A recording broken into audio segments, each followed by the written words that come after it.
ఇవాళ ఈ కార్డ్స్ మీకు ఎందుకు ఇస్తున్నాము అనేటువంటి విషయం మీకు చాలా క్లారిటీ ఉండాలి. ఇన్నాళ్ళు మనం పాత రేషన్ కార్డులు వాడి ఉన్నాము. ఇప్పుడు అన్ని కార్డ్స్ కూడా స్మార్ట్ కార్డ్ లాగా ఇస్తున్నాం. స్మార్ట్ కార్డ్ అంటే మీ దగ్గర ఏటీఎం కార్డ్ ఎట్లా ఉంటుందో అదే టైప్లో మీకు స్మార్ట్ కార్డు, దాని మీద క్యూఆర్ కోడ్ అని ఒకటి ఉంటుంది.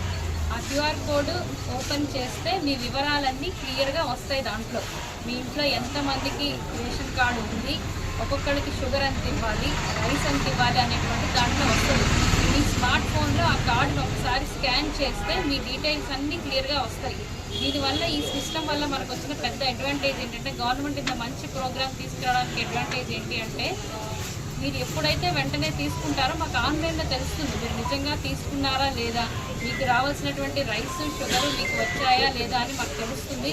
ప్లస్ ఎక్కడైనా కూడా రాష్ట్రంలో ఎక్కడైనా కూడా తీసుకునేటువంటి సౌలభ్యం అనేటువంటిది ఒకటి ఉంది. సో అది మెయిన్ అడ్వాంటేజ్. ఎక్కడైనా కూడా మీరు తీసుకోవచ్చు. ఈ కార్డు యూజ్ చేసుకోండి. ఏ ఊరికి వెళ్ళినా ఎక్కడికి వెళ్ళినా ఈ కార్డు చూపించి మీ యొక్క థంబ్ కానీ ఐరిస్ స్కాన్ ద్వారా కానీ మీరు తీసేసుకోవచ్చు.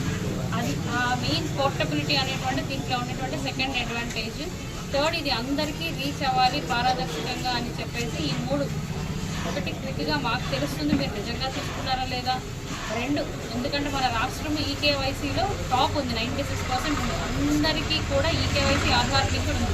ఈ కార్డు ఉంటే మీకు చాలా అదర్ బెనిఫిట్స్ కూడా ఉంటాయి. దేనికైనా ఫస్ట్ ఏ గవర్నమెంట్ స్కీమ్కైనా ముందే అడుగుతారు, మీకు రేషన్ కార్డు ఉందా అని అడుగుతారు. ఫస్ట్ రేషన్ కార్డు ఉండాలి. కాబట్టి మీ డీటెయిల్స్ అన్నీ కూడా ఒకసారి స్కాన్ చేసి కరెక్ట్గా ఉన్నాయా లేదా చూడండి. తప్పులు ఉంటే అక్టోబర్ 31 లాస్ట్ డేట్. ఆ లోపు సవరణలు చేస్తాము. తహసీల్దార్ ఆఫీస్కి సచివాలయాలకు వచ్చి చేయించుకోండి ఏదైనా మిస్టేక్ ఉంటే.